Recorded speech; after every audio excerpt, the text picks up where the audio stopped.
Welcome back to the deep dive. Today we are standing at what I think is the absolute precipice of Western history. That's a big claim, but I think you're right. You know, usually when we talk about history, we talk about eras, the Bronze Age, the Renaissance, the Industrial Revolution, these broad sweeps of time. But sometimes an entire era, an entire golden age, is practically engineered by a single human being. It is rare, but in this specific case, it's undeniably true. The shadow this man casts is so enormous that even now, 2,500 years later, we're arguably still living in it. We are talking about Athens in the 5th century BC. If you close your eyes and picture ancient Greece, you know, the white marble columns of the Parthenon, the philosophers debating in the Agora, the radical idea that people should vote on their own laws. Right. You are basically picturing the vision of one man. Pericles. Roughly 495 to 429 BC. He is the titan of the era. But the mission for this deep dive, I think, is to shatter that marble statue. We have this idea of him largely from, school books as the stoic, perfect father of democracy. But when you actually read the source materials, specifically Thucydides, Plutarch, and the comic playwrights of the time, you find a figure who is so much more contradictory. And that's the tension I really want to explore today. Thucydides, the great historian, he famously called Pericles the first citizen of Athens. Which sounds so noble, doesn't it? It sounds noble. It sounds like a compliment. But then you have his critics, both ancient and modern, who paint him as a populist manipulator, an imperialist hawk, and this is my personal favorite detail, a man with a very strangely shaped head. The squill head. We absolutely have to get into the squill head. Oh, we will. We're going to unpack all of it. So our goal today is to answer a fundamental question. Was Pericles the benevolent genius who gifted us democracy and art? Or was he, the first great demagogue who bought the people's loyalty with stolen money and led them into a war that destroyed them? It is the ultimate great man history debate. And to answer it, we have to understand that Pericles, he didn't start as a man of the people. He wasn't some grassroots organizer. He started as the ultimate insider. Okay, let's do the origin story. Because if you look at his family tree, this is not a rags to riches story. This is more like a Kennedy or a Roosevelt. It is actually even more intense than that. He was born into the Alcmaeonid family on his mother's side. And to understand Pericles, you have to understand the Alcmaeonids. What's their story? They were powerful, incredibly wealthy, and they were considered accursed. Accursed, like just historically unlucky or something? No, I mean religiously cursed. Generations before Pericles, the family had been involved in a coup attempt, the Salonian affair, and they killed their rivals who had taken sanctuary at a holy altar. Oh, that's a huge no-no in Greek religion? It's a massive sacrilege. It's a stain on the soul of the family. So Pericles enters the world with this stain on his lineage. His political enemies would literally throw the word pollution around whenever his name came up. That's a heavy backpack to carry into public life. But his mother, Agorist, she was also kind of royalty in a democratic sense. She was the niece of Cleisthenes. And Cleisthenes is the man who, a generation earlier, basically invented the framework of Athenian democracy. So Pericles has this dual inheritance, political genius on one hand and a religious curse on the other. And his birth itself comes with a legend. The sources mention a specific dream his mother had right before he was born. Yes, Herodotus and Plutarch both record this. A few days before Pericles was born, Agorist dreamed she gave birth to a lion. In Greek culture, a lion is usually a good omen, right? Strength, royalty, courage, all that. Generally, yes. It connects him to figures like Alexander the Great. Legends say Philip II of Macedon had a similar dream before Alexander was born. It's like the universe is announcing a heavy hitter is arriving. It implies he'll be a king among men. Exactly. But knowing the Greeks, and especially knowing Herodotus, there's usually a double edge to these prophecies, isn't there? Precisely. There is a much more subversive reading of the lion dream. A lion is dangerous. A lion cannot be domesticated. A lion in a city is a threat to the safety of the herd. So Herodotus might be hinting that Pericles would become a tyrant. A lion that would eat up the democracy from the inside. Exactly. That's fascinating. The dream basically sets up the central question of his life from day one. Is he a protector or a predator? But then there's the third interpretation, the biological one, which is just hilarious. Right. The lion dream might have just been a post hoc explanation for a physical deformity. Pericles was born with an unusually large, elongated skull. A big head. A massive head. We think it was a condition called scaphocephaly, where the skull plates fuse too early, and so the head grows long instead of round. And the Athenian public, who were never shy about roasting their leaders, absolutely destroyed him for it. Oh, ruthlessly. You have to understand, Athenian democracy wasn't polite, it was rowdy. The comic poets of the day, Cratinus, Teloclides, they nicknamed him Squillhead. Squill. That's a sea onion, right? It's this big, bulbous, layered plant. So imagine the most powerful man in the Western world walking into the assembly, and the hecklers are yelling, "Here comes old onion head!" It really humanizes him. I mean, we see these marble busts and think godlike, but his contemporaries saw a guy with a funny head. Mm-hmm. Plutarch actually mentions that in almost all the statues we have of Pericles, he is wearing a helmet. Plutarch thought this was vanity, that the sculptors were trying to hide his onion head. Is that true? It's a great story, but it is probably a misunderstanding by Plutarch, who was writing, hundreds of years later. So it's not about the head shape. Probably not. The helmet he wears on the busts is a Corinthian helmet, but notice how it's worn. It's cushed back on his head, resting on the forehead, revealing his face. Right, he's not actually wearing it for protection in the statue. Exactly. That wasn't a hat, it was the specific insignia of the rank of strategos. We should probably define that term, because it's going to come up a lot. Strategos. Strategos translates literally to general. But in Athens, it wasn't just a military rank like we think of a general today. It was an elected political office. So, like Secretary of Defense, but also more? Much more. There were 10 strategos elected every year, one from each of the 10 tribes. They commanded the armies, yes, but they also guided foreign policy. They were the executive branch, really. Pericles held this title for decades, elected year after year. So wearing the helmet in a statue is like a modern president being painted with the presidential seal. It's about authority. It's about his office, not vanity. Though I'm sure he didn't complain if the helmet happened to cover the peak of the squill head. I'm sure it was a convenient side effect. But let's look at the mind inside that large head. He wasn't a rabble-rouser initially, was he? He was an introvert. Very much so. As a young man, the sources tell us he avoided the marketplace. He didn't go to dinner parties. He wasn't out drinking with the boys. He's a serious kid. He focused entirely on his education, and this is crucial. Pericles was really the first politician to be trained by philosophers. His mentor was a man named Anaxagoras. And Anaxagoras. Now, this is the guy who brings science, or at least rationalism, into the picture. Exactly. Anaxagoras was a natural philosopher. He believed that the world was governed by nous, which means mind or intellect, not just the whimsical, emotional outbursts of the gods on Olympus. He taught Pericles to look for rational explanations for natural phenomena. There's that famous story about the ram's horn that I love. It really illustrates the clash between the old superstitious world and Pericles' new world. It captures their dynamic perfectly. So a ram was born on Pericles' estate with one single horn growing out of the center of its forehead. Like a unicorn. Pretty much. A soothsayer, a seer named Lampon, saw it and immediately said, "This is a sign from the gods. It means power will be concentrated in one man, Pericles." It was the supernatural validation of his authority. And Anaxagoras wasn't having any of it. No. Anaxagoras took the ram's skull, cut it open right there in front of everyone, and showed the audience the brain. He explained scientifically that the deformity was caused by the brain not filling the cavity correctly, which forced the horn to grow in the center. He debunked the miracle with anatomy. He ruined the magic trick. But Plutarch notes that Pericles learned something valuable from this. He learned to be unflappable.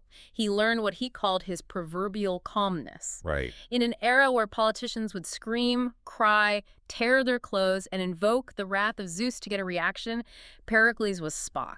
He was ice cold. He used logic and rhetoric, not hysteria. That must have been terrifying for his opponents. You can't get a rise out of him. It was. They couldn't provoke him. If someone insulted him, called him a tyrant or an onion head, he wouldn't react. He would just dismantle their argument with logic.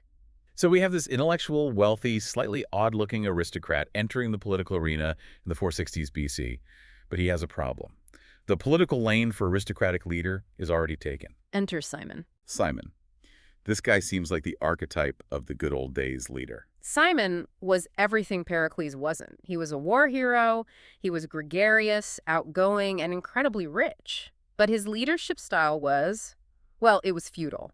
What do you mean by that? He would literally take the fences down around his orchards and let the public come in and eat his fruit.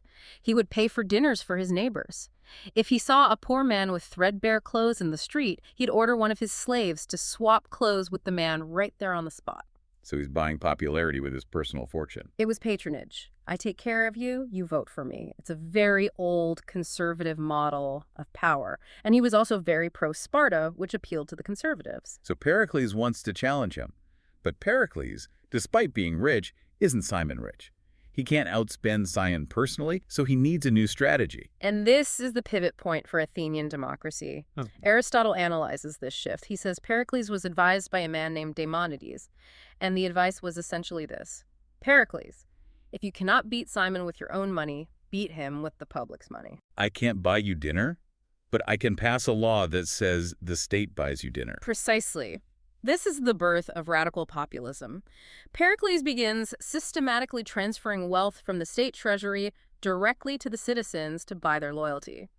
Let's break down the mechanics of this, because it's not just welfare in the modern sense. It was structural, right? Absolutely. The biggest change was jury pay. In Athens, juries were huge. 201, 501, sometimes over 1,000 people. Wow. Before Pericles, you didn't get paid to serve. And that meant only the wealthy or the retired elderly could afford to sit on a jury. The working poor, the farmers, the rowers, the potters, they couldn't just take a day off work. So the justice system was inherently biased toward the rich because they were the only ones who could show up. Exactly. Pericles introduced a wage 2 or 3 obols a day for jurymen.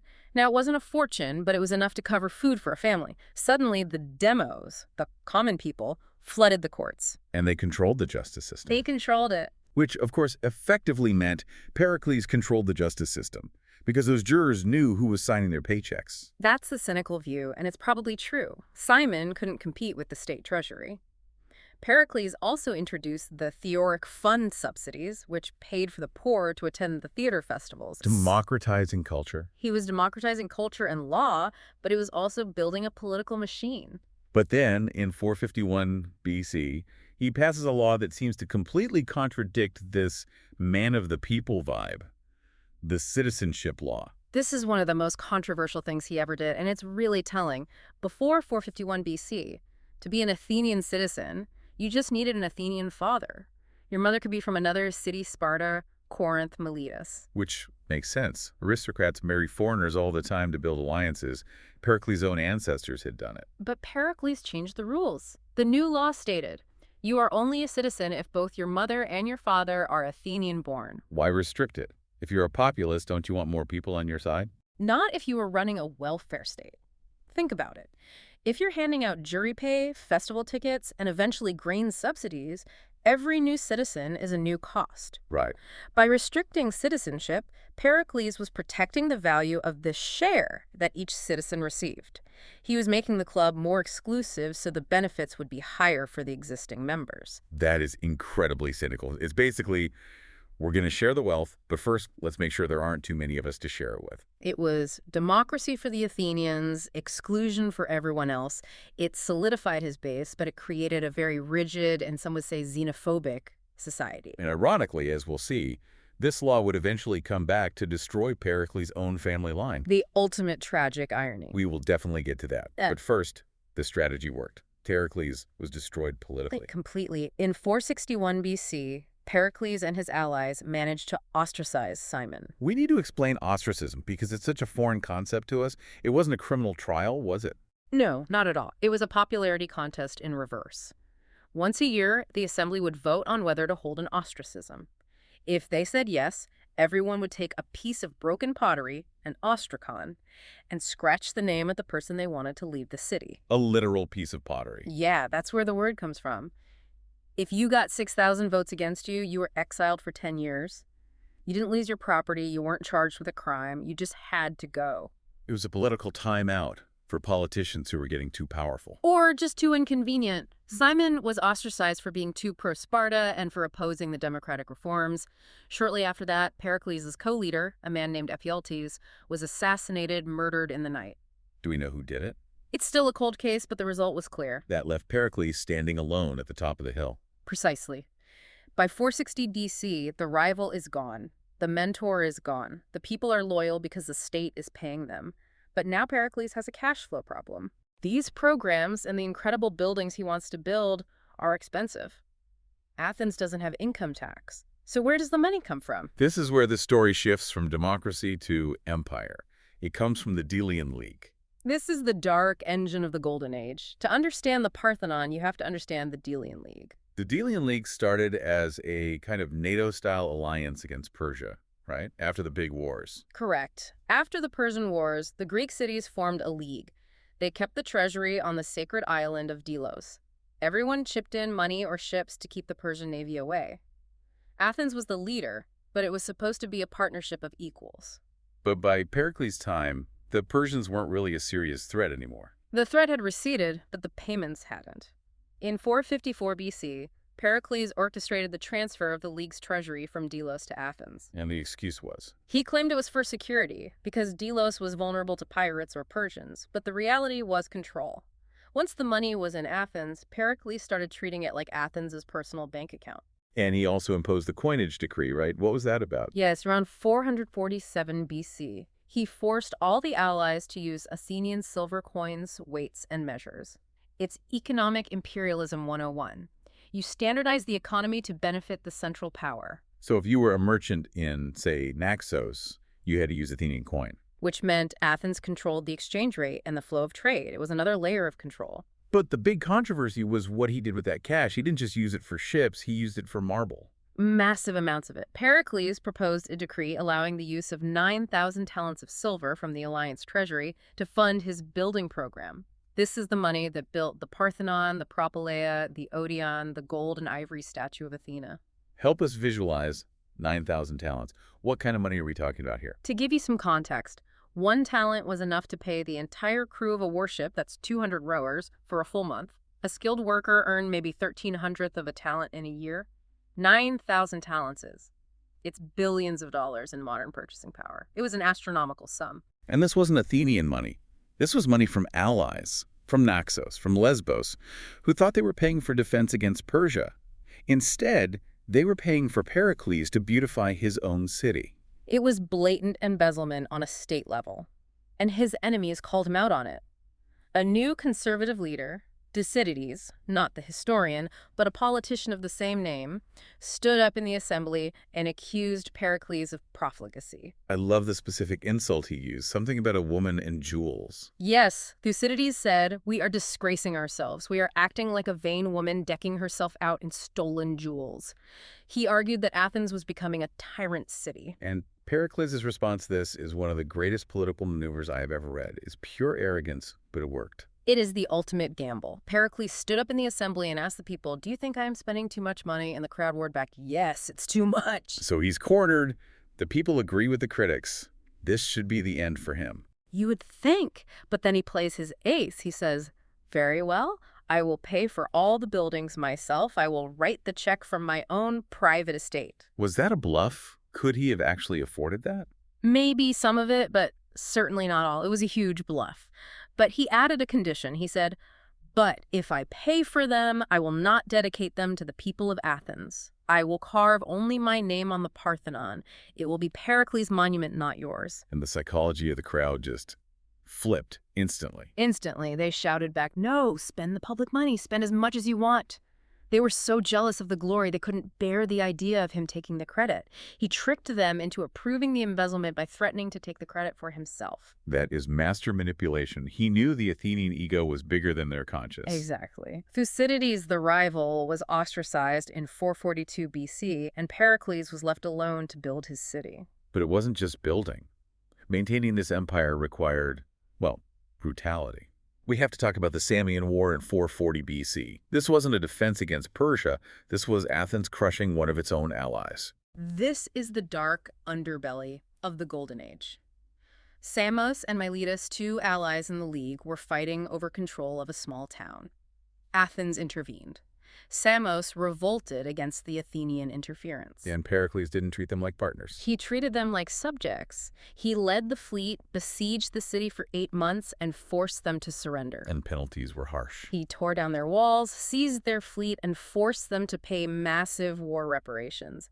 There are even accounts though some historians dispute them, that he branded the prisoners on their foreheads with the mark of an owl, the symbol of Athens, Wow. Marking them like cattle. marking them as state property. That's gruesome. Yeah. And there was a rumor about why he attacked Samos so specifically. Because Samos was fighting Miletus, and who was from Miletus. Aspasia. Let's pivot to Aspasia, because If- you cannot tell the story of Pericles without her. She Yeah. wasn't just a mistress or some footnote. No, mistress completely diminishes her. Aspasia was a hetera. In Athens, women were generally secluded, uneducated, and kept out of public life. A respectable wife stayed in the women's quarters. But a hetera was different. Very different. They were high-class courtesans, yes, but they were also educated, independent, and allowed to converse with men. She was an intellectual partner. Socrates, used to visit her house to learn rhetoric from her. Plato even hints in his dialogue Menexenus that she actually wrote Pericles' famous speeches for him. She ran a salon where the greatest minds of Athens gathered. Pericles actually divorced his wife to be with her, right? Yes, around 445 BC. The sources say he offered his wife to another husband with the consent of her male relatives, which was the custom, and then he moved Aspasia into his home. But she must have been a lightning rod for scandal. She was the perfect target. She was foreigner from Miletus, she was a woman, and she had the ear of the leader. The comic poets called her the new Omphale, referring to the mythological queen who enslaved Hercules, or sometimes just the whore. And remember that citizenship law Pericles passed, the one that said you couldn't be a citizen unless both parents were Athenian. That law meant he could never legally marry Aspasia. She could never be an Athenian citizen. The irony is so thick. He created the legal barrier that kept his own partner on the outside. And his enemies used her to get to him. They actually put her on trial. What was the charge? Impiety and procuring. They accused her of disrespecting the gods and of running a brothel, supplying free-born Athenian women to satisfy Pericles' perversions. It was obviously a political hit job. A show trial designed to humiliate him. And this is the one moment where that stoic, calm mask cracked. In court. Yes. Essensius Socraticus tells us that Pericles didn't use his famous logic. He stood before the jury and wept. He begged the jurors to acquit her, not based on the facts, but as a personal favor to him. The first citizen crying in court. It really shows how precarious his position actually was, despite all the power. It was a toxic atmosphere just before the war. They also went after his friend Phidias, the sculptor of the Parthenon. They accused him of stealing gold from the statue of Athena. How did they try to prove that? Well, Pericles was smart. He had told Phidias, make the gold plates on the statue removable. So when the accusation came, they just took the gold off, weighed it, and proved it was all there. So the charge was bogus. So they changed the charge. When the theft charge failed, they accused Phidias of blasphemy. They said that on the shield of Athena, amidst the carving of the Battle of the Amazons, Phidias had carved a figure that looked like himself, a bald old man, and another, a very fine likeness of Pericles fighting an Amazon. Inserting yourself and your boss into a religious icon, that's a bold move. It cost him his life. Phidias died in prison, and Anaxagoras, his old teacher, he was attacked for his religious beliefs, specifically for saying the sun was just a hot rock and not a god, and had to flee Athens. So Pericles is seeing his inner circle just dismantled one by one. They're picking off his friends to weaken him. So Pericles is standing somewhat alone. His friends are dead or exiled. His partner is being slandered. And on the horizon, the biggest storm of all is gathering, the Peloponnesian War. The war that would define and ultimately destroy the Athenian Empire. Now, Thucydides, the historian, famously says the real cause was Sparta's fear of Athenian growth, the Thucydides trap. But there were specific triggers, right? There were, and Pericles was right in the middle of them. The most famous one is the Megarian Decree. This sounds remarkably modern, like something out of the WTO or the UN. It really does. It was a trade embargo. Pericles passed a law banning Megarian merchants from the market of Athens and all the ports in its empire. Why? What was the reason given? The official justification was that Megarians had cultivated sacred land and harbored runaway slaves, but the real effect was economic strangulation. Modern scholars call this the first economic sanction in history. Pericles was trying to destroy a Spartan ally without using an army. And Sparta, being allied with Megara, took this personally. They did. Sparta sent a deputation demanding the retraction of the decree. They also demanded the expulsion of the Alcmeonidae, which was a direct shot at Pericles' family curse. So they were basically saying, fire Pericles and lift the sanctions, or it's war. That was the ultimatum. and Pericles refused to yield. He believed that making concessions would just lead to more demands. He told the Athenians, "If you give in on this, they will think you are weak. You must hold the line." So war begins in 431 BC, and Pericles reveals his grand strategy. And I have to say, if I were an Athenian farmer, I would have hated this plan. It was an incredibly counterintuitive strategy. Pericles knew Athens' strengths and weaknesses. Sparta had the best infantry in the world, the hoplites. If Athens fought them in a land battle, they would be crushed. But Athens had the navy. The best navy and, crucially, strong walls. So his plan was run away. His plan was evacuate. He convinced the entire rural population of Attica, thousands and thousands of people, to abandon their farms, their homes, their ancestral lands, and move inside the long walls of Athens. Imagine the psychological cost of that. You are an Athenian farmer. You are standing on the walls, looking down and watching the Spartan king Archidamus burn your ancestral farm. You see your olive trees, which take 20 years to grow, going up in smoke. And Pericles is standing next to you saying, "Don't worry, this is all part of the plan." It must have been excruciating. Thucydides describes the anger. The people were furious. They wanted to go out and fight. They felt like cowards hiding behind a wall. And there is a weird personal twist here, too. King Archidamus of Sparta was actually a personal friend of Pericles. Yes, the guest friendship tradition, which was a very serious bond. And Pericles was worried about this. He thought, what if Archidamus burns everyone else's farm but spares mine because we're friends? That would look terrible politically. It would look like collusion, like he's a traitor. Exactly. So Pericles preempted it. He stood up in the assembly and announced, "If the enemy spares my estate, I hereby donate it to the city of Athens to be used as public land." He neutralized the rumor before it could even start. So smart. But the tension inside the city was rising. It was crowded. It was hot. And then, in the winter of 431-430 BC, Pericles delivers one of the most famous speeches in human history, the Funeral Oration.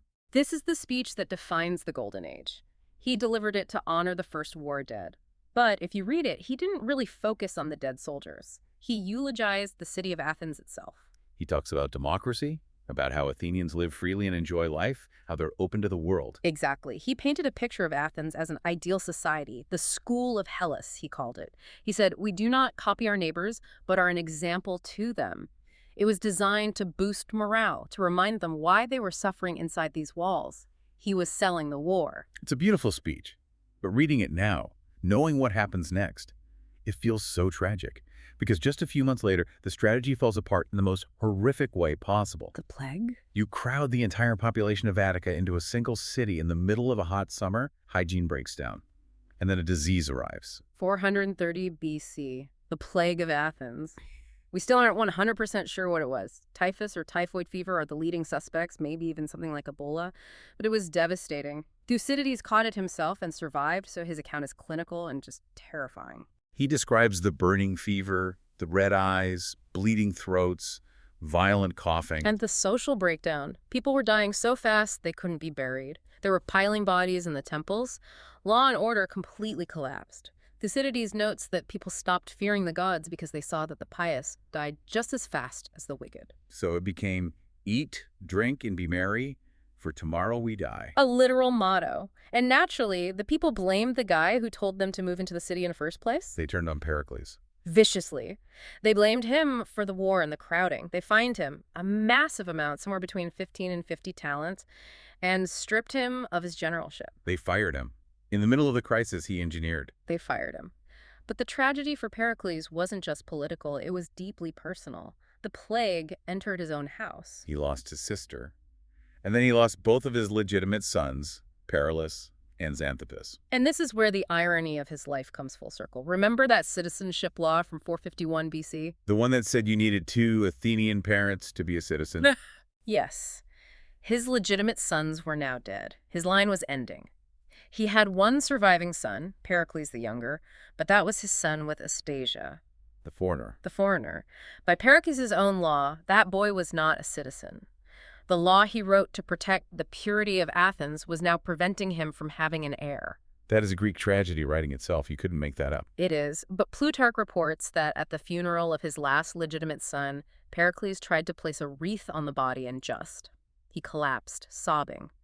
The man known for his iron self-control, broken. And the people saw this. The Athenian people, seeing their broken leader, finally showed mercy. They passed a special exemption to retroactively make his illegitimate son a citizen. They reinstated Pericles as general too, didn't they? They did in 429 BC. They forgave him. I think they realized the other leaders, people like Cleon, were just angry populists with no real vision. They needed Pericles back. That was too late. It was. Pericles himself caught the plague. And the death scene it's just so perfectly Pericles. It sums him up completely. It does. Plutarch sets the scene. He is dying. His friends are gathered around the bed, and they're listing his great achievements, his 9 war trophies, his military victories. They think he's unconscious. But he's listening. He is. He interrupts them, and he says, "You are praising me for things that were partly due to fortune, but you forgot the most important thing." What was it? He said, "No living Athenian ever put on mourning because of me." No living Athenian ever put on mourning because of me. That is a heavy statement. What exactly did he mean by that? He meant that in all his years of absolute power, he never purged his internal enemies. He never caused a civil war. He never executed his political rivals. He ostracized Cimon, sure, but he didn't kill him. He managed a democracy without becoming a tyrant who shed the blood of his own people. Which is true, Right. internally. But externally, thousands and thousands of people died in his wars. And that is the contradiction at the heart of the man.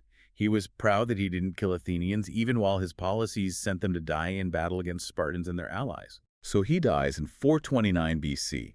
Athens fights on for another 25 years, but they eventually lose. The Golden Age ends. So how do we assess him?